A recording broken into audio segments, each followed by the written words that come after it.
Oh man, I have like 3 videos in the tank that I'm working on for y'all, but those all gotta take a back seat for this one. Cause I finally got a chance to sit down and watch the new season of Ling Season 2, and oh man, gotta talk about it. I'll be real though, I don't have that much to say cause I'm pretty dumb and I don't follow along well with stuff or anything. Point is, I don't know exactly what's happening in the show yet, but I mean, it's only 2 episodes in, so I'm sure no one really knows what's going on. Either way, let's talk about it for a bit, yeah? And of course, I got some reaction footage for y'all at the end of the video. I know y'all like that. If you want the full-length, uncut reaction, you can check it out on Patreon, but otherwise, let's get into it.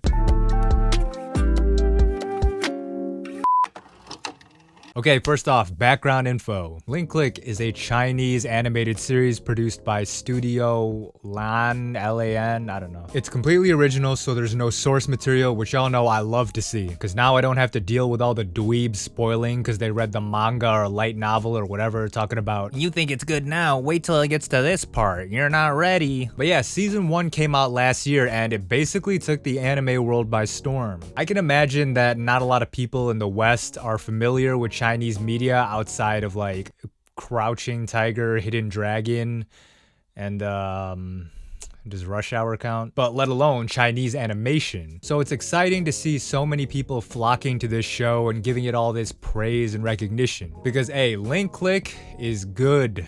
Like, very good. Now, I'm sure if you're watching this video, you've seen the show, but just in case you haven't, here's a quick premise. The show is basically about Cheng Jiaoxi and Lu Guang, who run a service where they can help various clients through their ability to enter photographs at the moment that they were taken. Lu Guang then acts as a navigator through his ability to retrace everything that happens within the world of the photo up to a time span of 12 hours. The studio they work out of is managed by their friend Ling, who is also Cheng Jiaoxi's childhood friend. The first season basically follows the whole gang as they handle a variety of client requests, always with the stipulation that they let the past be and try as hard as they can not to influence the future. The first season ends with them on the tail of a serial killer who, surprise surprise, may have a superpowered X-Men ability of their own. And then that brings us to season 2. From what it looks like right now, this season is probably going to focus on catching this serial killer as opposed to the more episodic format of season 1. Thinking about it all, it really makes me want to sit there with the writers of the show who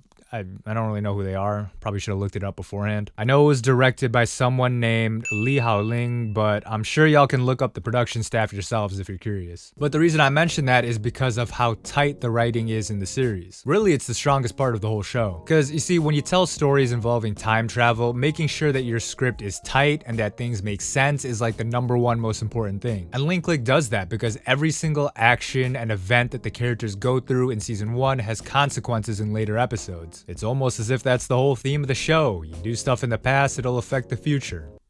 It's clever, right? From the very first episode of season 1, the tracks are laid for this overarching mystery of this final boss serial killer. And if you watch this channel, you know that got me excited because there's nothing I like more than a story written with purpose from the very beginning. None of that goofy shit of just making it up as we go along, but a story created with vision that's well thought out and planned from start to finish. Now, of course, I don't know how far ahead the writers of Ling were thinking or preparing, but everything so far seems so intricately written and connected that I think it's safe to say that they know what they're doing. But regardless, they definitely turned up the dial for season 2 because already the first episode starts out looking incredible. Oh, it feels like the production quality's up. We're about to eat, y'all. We're about to eat like it's a Korean barbecue. Or what would it be in this case? Chinese hot pot?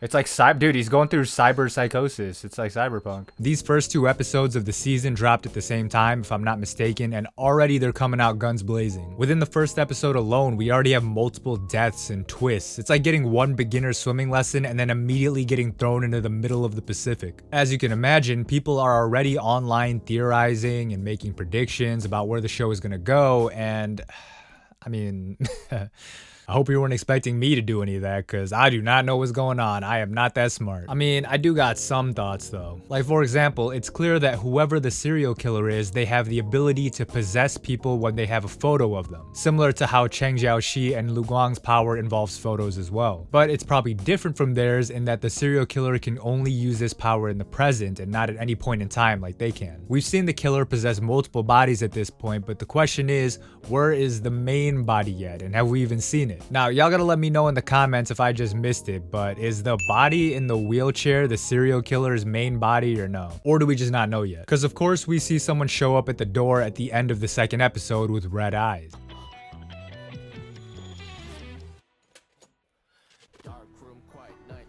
What a cliffhanger! Wait, what? Is that just someone else being possessed to finish the job on Lu Guang or what? Who knows, man? I definitely don't know. But what's also interesting is the mention of the killer's other abilities. Take it from you, experience it myself.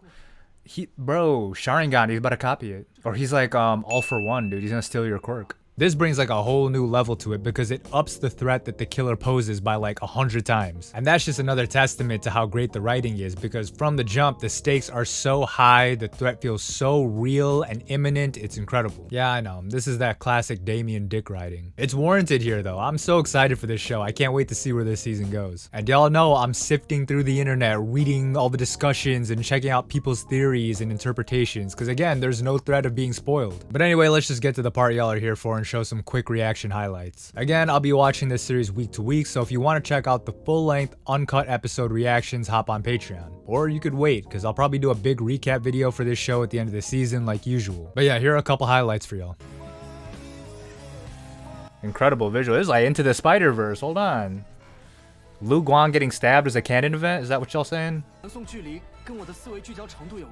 Me talking about how far I can nut. I'm not gonna lie, she's kind of fire like this. I'm a Yandere fan, man. What they say on Twitter? Wood? He gonna be good. He was stabbed in the, let's see, lower left abdomen. There's nothing important there, is there? You got what, like your, ain't your, gallbladder there? You don't need that shit, bro. See, this is why you should have played Persona 5.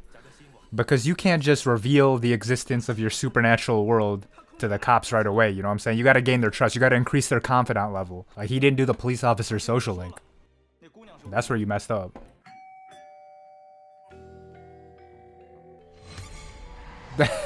Wait. Whoa. I'm sorry.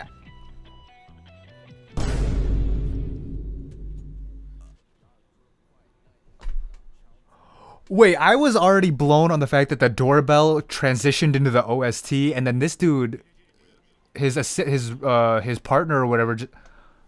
Hold on. Aight, that's it for Ling Click Season 2. I hope y'all are as excited for this show as I am, because I'm probably going to be talking about it over and over, unprovoked, in random, unrelated videos like I did for Bocchi the Rock. And if for whatever reason you haven't watched the show, I think I'd recommend it.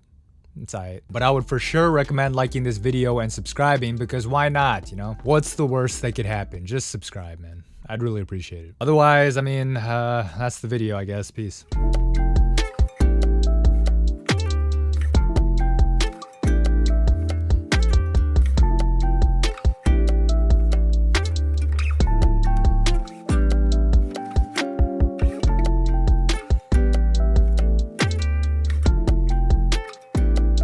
Oh yeah, apparently there's like chibi shorts for this show. I didn't even know about that till recently. Y'all gotta tell me if those are worth watching, because I love side content like that. If you don't know, I love stuff like Carnival Phantasm and even like Ruby Chibi. That's my shit. And I mean, I looked at an episode of this and the designs look mad cute. So yeah, let me know if it's good and I'll check it out.